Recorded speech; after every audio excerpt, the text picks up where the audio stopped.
വിദേശത്ത് ജോലി ചെയ്യുന്ന നമ്മുടെ സ്വന്തം മലയാളികളല്ലേ, നമ്മുടെ സാമ്പത്തിക കാര്യങ്ങളിൽ അല്ലെങ്കിൽ നമ്മുടെ ഇന്ത്യയുടെ തന്നെ സമ്പദ് വ്യവസ്ഥയിൽ പ്രധാനപ്പെട്ട ഒരു ഘടകമാണ് ഇവരുടെ വരുമാനം എന്ന് പറയുന്നത്.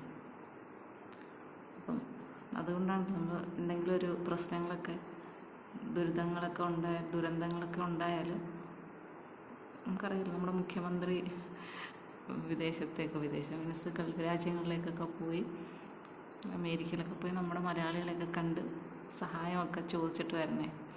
അപ്പം എനിക്ക് 5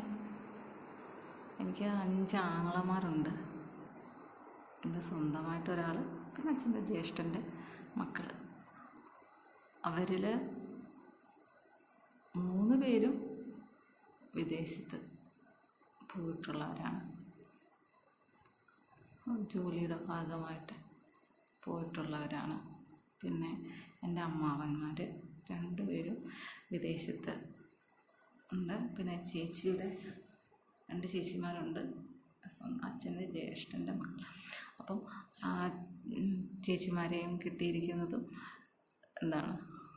വിദേശ മലയാളികളിൽ തന്നെയാണ്.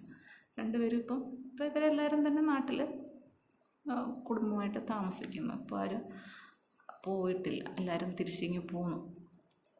അപ്പോൾ അതുകൊണ്ട് തന്നെ എനിക്ക് ഇവരുടെ ഒക്കെ ഒരു പ്രത്യേക സ്നേഹമുണ്ട് ഇവരോട്. കാരണം നമ്മുടെ വീട്ടിൽ നിന്ന് ഒരാൾ വിദേശത്തേക്ക് പോയി ജോലി ചെയ്യുമ്പോൾ അവർക്കുണ്ടായിട്ടുള്ള പ്രശ്നങ്ങൾ എന്താണെന്ന് അവർ വന്ന് പറയാറുണ്ട്. അതുപോലെ തന്നെ അവർ ഇവിടെ നിന്ന് പോകുമ്പോൾ എന്തൊക്കെ കൊടുത്തു വിടുക, അവർ വരുമ്പോൾ കൊണ്ടുവരും. അപ്പം ഞാനിങ്ങനെ പറയാറുണ്ട്, ചോദിക്കും ഇങ്ങനെ, അവിടെ എത്ര രൂപയാണ് ഇന്നത്, അത് നമ്മുടെ നാട്ടിൽ ഇത്ര രൂപയാണ്. ഞാൻ പറഞ്ഞു, പിന്നെന്തിനാ അവിടെ നിന്ന് വാങ്ങിക്കൊണ്ട് വരുന്നത്, ഇവിടെ വന്ന് വാങ്ങിച്ചൂടെ. അപ്പം അവിടെ നിന്ന് വരുമ്പോൾ എന്തെങ്കിലും കൊണ്ടുവരണ്ടേ, അങ്ങനെ നല്ലൊന്നും കാര്യമൊന്നുമില്ല. എൻ്റെ അഭിപ്രായമാണ്, അത്യാവശ്യം കുറച്ച് കൊണ്ടുവരിക.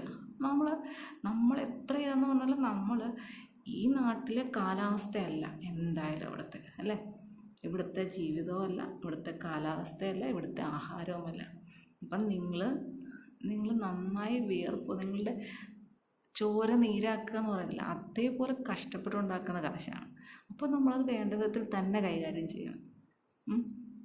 അപ്പം നിങ്ങൾ ആദ്യം ചെയ്യേണ്ടത് നിങ്ങളുടെ ആഹാരം കറക്റ്റായി കഴിക്കുക എന്നുള്ളതാണ്. എന്ത് ഫുഡും അവിടെ കിട്ടുന്ന ഫുഡ് എന്തൊക്കെയാണെന്ന് അറിയാമല്ലോ.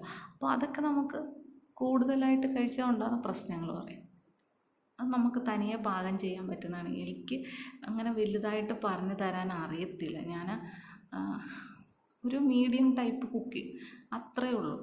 അല്ലാതെ എനിക്ക് അതിനെക്കുറിച്ച് വിശദമായിട്ട് പറയാം. പിന്നെ എനിക്ക് പറയാനുള്ള ഒരു ടിപ്സ് എന്നൊക്കെ പറയുന്നത് പോലെ പറയുകയാണെങ്കിൽ, അതെന്നോട് ഇതൊക്കെ ഒരു ചേട്ടൻ ചോദിച്ചതുകൊണ്ടാണ് ഞാൻ പറയുന്നത്.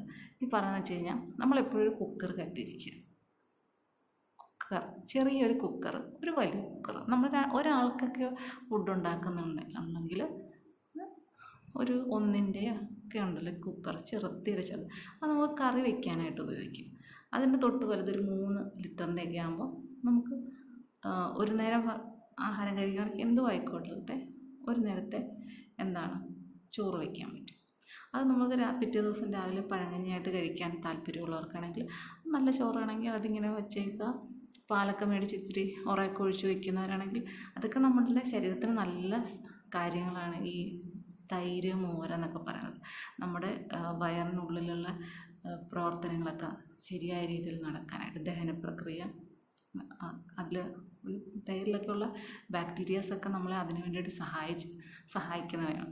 അപ്പോൾ അതൊക്കെ നമ്മൾ ഡെയിലി ഒരു നിശ്ചിത അളവിൽ കഴിക്കുന്നത് നല്ലതാണ് എന്നാണ് എൻ്റെ അറിവിൽ നിന്ന് ഞാൻ മനസ്സിലാക്കിയിട്ടുള്ളത്. അപ്പോൾ അങ്ങനെയൊക്കെയുള്ള കുക്കറൊക്കെ മേടിക്കുകയാണെങ്കിൽ നമ്മുടെ പാചകം കുറച്ചും കൂടി എളുപ്പമാകും.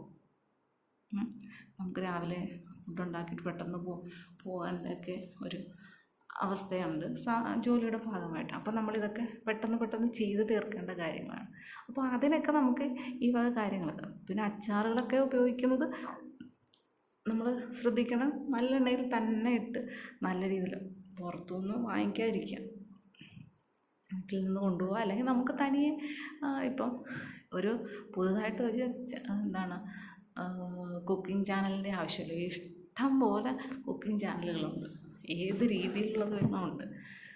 അതുകൊണ്ട് ഇങ്ങനെയൊക്കെ നോക്കിയാൽ നമുക്ക് തനിയൊക്കെ ചെയ്യാവുന്നതൊക്കെ ഉള്ളൂ. പിന്നെ എല്ലാത്തിനും ഒരു മനസ്സാണ് പ്രധാനമായിട്ടും വേണ്ടത്. ഓഫായിട്ടുള്ള ദിവസങ്ങളുണ്ടല്ലോ, ജോലിക്ക് പോകാത്തുള്ള ആ ദിവസങ്ങളിൽ നമ്മൾ ഇങ്ങനെയുള്ള കുറച്ച് കാര്യങ്ങൾ ചെയ്യാനായിട്ടൊക്കെ മാറ്റി വയ്ക്കുക.